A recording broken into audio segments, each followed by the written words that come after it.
Mike Owens here, and today I'm joined by Julio Arce, who returns to action at UFC 281 in 2 weeks' time.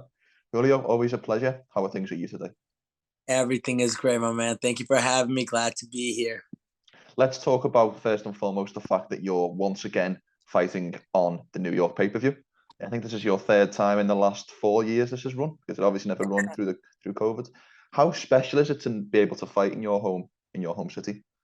It's always a special, because, you got people that can make it out there, and, you're fighting at the Mecca, the greatest place that, where pretty much like some of the most legendary fights took place. So it's always an honor to be fighting at the Garden.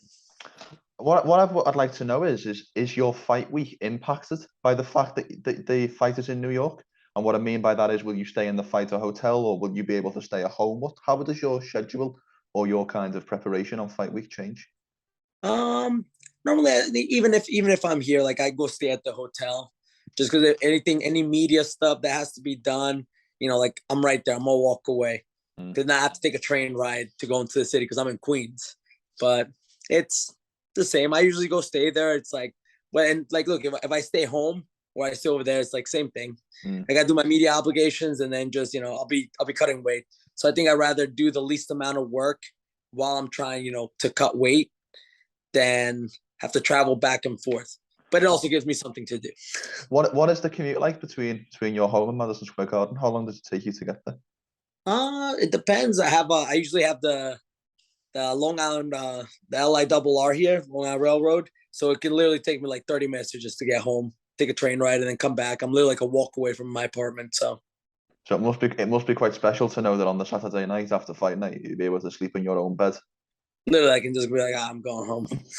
Well, let's talk about the matchup. As I mentioned, UFC 281, you'll be facing Montel Jackson. What does Montel Jackson do well as an upcoming opponent? What have you got to be prepared for? He's tall. He's a very rangy fighter. He's he knows how to keep his distance and measure that left hand. And I watched a lot of his tapes. He's calculated. Look, another tough matchup. That's it. He's something. I think he's one of these guys also been flying under the radar, and he's one of these guys that like he's gonna work it. He's trying to work his way out, but so am I. It's not always when you see these fights and you see someone like him who's just like flying on the radar, but you see that he's an up and coming fighter. You got to be wary of them. So it's like this guy, he's no punk, but we're gonna go in there and scrap, and I'm looking to get my hand raised in victory. 100%. Do the emotions change fighting at home? I mean, this is like in some ways you're defending home turf, aren't you? Do the emotions change when you're in there, or is it just business as usual? It's just gonna be business as usual. Usually before I kind of would let it. I'll kind of be like, all right, defending home turf, whatever. But I'm like, this fight's about me right now. It's like the supporters will always be supporters, and if the haters will always be haters. But I'm the one getting in there and fight. This is my time. 100%. Southpaw versus Southpaw in this matchup. How does that change game planning? Because obviously, generally, you'd be preparing for an orthodox opponent. How does that change with the switcher stance? Luckily, like he's not the only lefty I fought. I mean, I remember when I fought Ewell, he was a lefty. When I fought Peter Petty's in Contender Series, he was a lefty. And I got a bunch of people I always like to switch stances on me anyway. So, I had a lot of my coaches brought in people that would stand lefty orthodox. They're also tall, and they give you that kind of work, those kind of looks, and we just prepared for them. That's it. We just watched the video and then just got ready for them. 100%. It's a big month for the gym this November with yourself and Mike Trizano also sharing the 281 card, and obviously Shane at the end of the month, Shane Burgos in his PFL debut. What's the atmosphere like in the gym with all these upcoming fights in a short space of time? So the atmosphere is just it's through the roof. I mean, the energy's through the roof, and especially also since we had teammates who just fought recently. My teammate Munch, Solomon Renfro, Rob Varicchio, Christian McCauley, who made his pro debut. He won. Rob, he's now undefeated. He's 3-0. Munch, who's 4-0. Solomon, who got he got his win. He's looking to get into the, get into the UFC and get that call soon. So, we got the entry's through the roof, and we still got a bunch of amateurs who are going to be, who are coming up. So everybody's always preparing. So it's always just an energetic atmosphere in there. There's a lot of stresses that a fighter goes through in preparation for a fight, and obviously you and Mike sharing the same exact night that you'll be facing. I'd imagine that you're sharing a lot of the burdens, a lot of the pressures that go through fight camp and fight preparation. Is that a fair assessment? And how closely have you and Mike been going through the ordeals, if you like? Yeah, like it's like it's like you go. It's like it's an adventure that you're taking. Especially when you and your team are fighting on that same night. It's like all right, bro. It's like we're gonna take this journey right now, and then when we get there, it's like we go. That's it. It's like it's our time, and we do kind of share those, those kind of obstacles, whatever gets put in our way, and we face it as a team, right? And we do that even when we're not fighting. So if our teammates fighting, so say like if Shane's fighting or Rob's fighting or Munch is fighting, if our teammates are fighting, it's like we jump in there and we're along that journey with them, even though the other person's going through that. But we're gonna share that with them because like we're there. We're always there in support for each other. 100%. Mentioning another teammate very quickly, I'd like to mention Shane Burgos, who, as I mentioned, has obviously made the move over to PFL, and quite a big move for not only the PFL but obviously for Shane. I'd like to know what your first emotions were when he told you that he was making the move over to the PFL. When it comes to Shane, like Shane's to me, he's one of he's superstar because there's not one boring fight that he's ever had. That dude always brings it. And when he told me that he was going to make that move, it's what was best for him and his family. I'm like, dude, it's like, whatever you choose to do, it's like, I'm fucking happy for you because it's like, no matter what, he's gonna do amazing at it. Right. When it came to the PFL and, of course, like the UFC treated him well. He had nothing but great things to say, but it made more sense for him and his family to go to the PFL. And I'm like, dude, I respect any decision you take because wherever you go, you're gonna bring in a crowd, you're gonna bring in a fight, and like I said, you're gonna thrive. You're gonna shine there. So whether you stay in the UFC or whether you went to PFL or whoever, I'm like, whatever was best for him and his family, I'm just like, I'm happy for you because it creates new opportunities for you. It opens new doors. And look, the UFC loved them, and they even put an article saying it's like, oh man, we kind of dropped the ball on that one. So that invitation to the UFC is always there, and he did everything the way it was supposed to be done. So I'm super happy for him. Yeah, likewise, I couldn't agree more. Speaking very quickly about the weight cut, I know your last fight, you obviously missed weight by a couple. I think it was 1.5 pounds if memory serves, or half a pound. Yeah, it's half a pound. Yeah, half a pound with the 1 pound allowance. It's not the title. Yeah, my mistake. Have you changed anything in relation to weight cut, in relation to keeping the weight down, or was that just a one-off? You know what? That one was just like a one-off. It's like I I hold myself accountable. I did a slap like a miscalculation, malfunction, and then of course that freaking half of that 0.5. I was like, fuck. But making the adjustment so then that doesn't happen, and then just make the weight cut smooth. Obviously, you think this is your fourth fight now back at bantamweight after making the return. I know you've fought there previously and then moved up to featherweight, and you're now back at 135.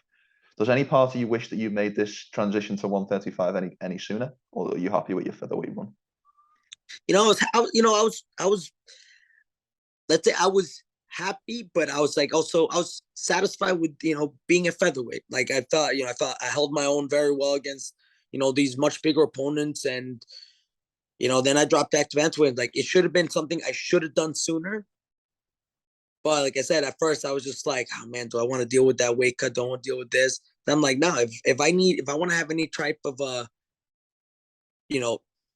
rise to the top of the ranks or trajectory, towards towards a championship, this is the weight class that I have to be in because it's the one that makes sense. You can clearly tell when I was in there with the 45ers, I'm like, yeah, this dude's small. I'm like, yeah, I'm fucking tiny next to you, man. I got the right weight class. 100%, 100%. Very quickly, we're talking about the bantamweight division. There's a little bit of a logjam at the top of the division in terms of who could get the next crack at the world title. We've obviously got Sean O'Malley coming off a very close decision against Peter Yan. We've got Merab in there. We've got Cheeto in there. In your opinion, who deserves the next crack at Aljamain Sterling for the bantamweight title?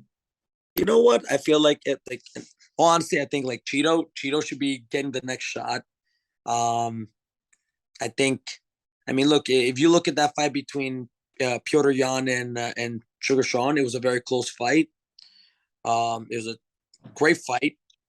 And then, then from there, see, I don't know if Sean's going to take another fight and then go for it, or will he wait to see the winner of Cheeto versus Sterling, depending on what they want to do, because they also threw Henry Cejudo in the mix. Of course.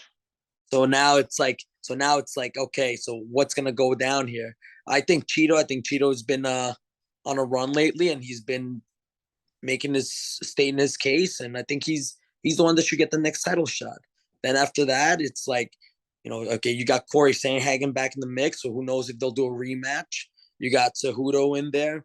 I don't know what Piotr Jan's going to do, his decision about, what he wants to do, because now I think he's lost 3 in a row, so he doesn't know where he's at right now.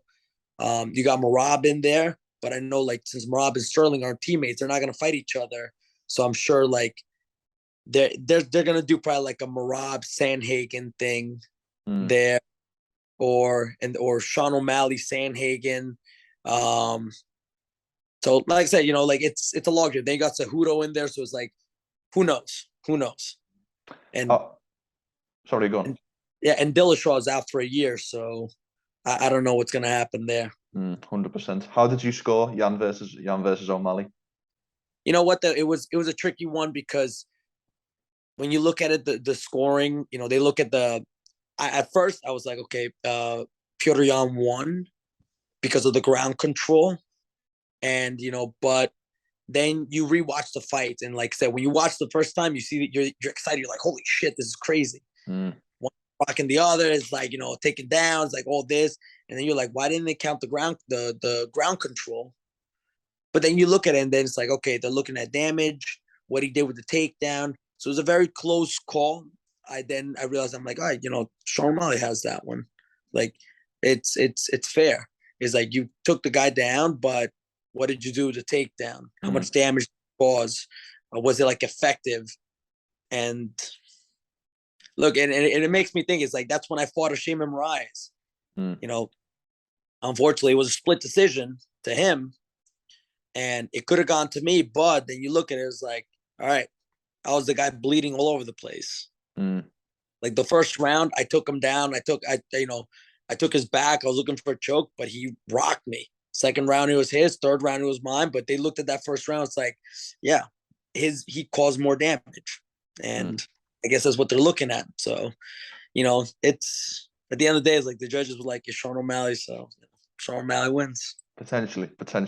I'd just like to ask as well, because I know on Thursday you celebrated your 33rd birthday, memory serves. Yeah. So happy birthday. I would just like to know, how did you spend your birthday on Thursday? Honestly, I went to teach. I left early, and then my family came over saying happy birthday. Well, I'm just chugging water and eating my healthy, and that was it. I was like, we'll celebrate after my fight, and then I can have some good food after. Well, for one final question, what I would like you to do, Julio, and you can answer this question as detailed or as brief as you like. But what I would like you to do is walk me through fight day.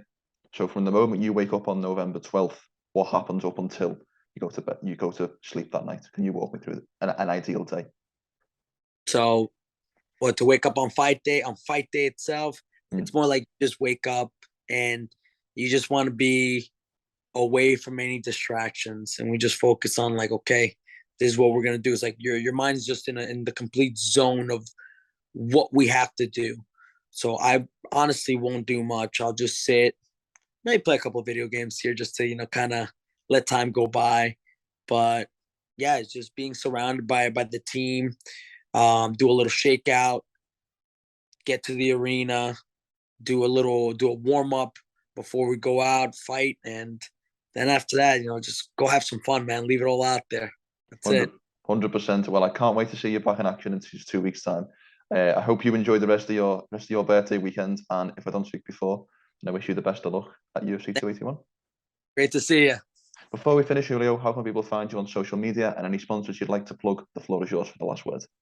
One, I always thank everybody. All my, my sponsors. I have, of course, Tiger #1 team. Love them. 21 years now with them.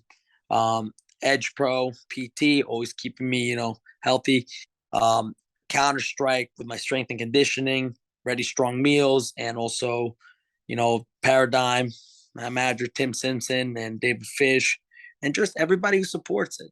Everyone who supports me, it's freaking amazing.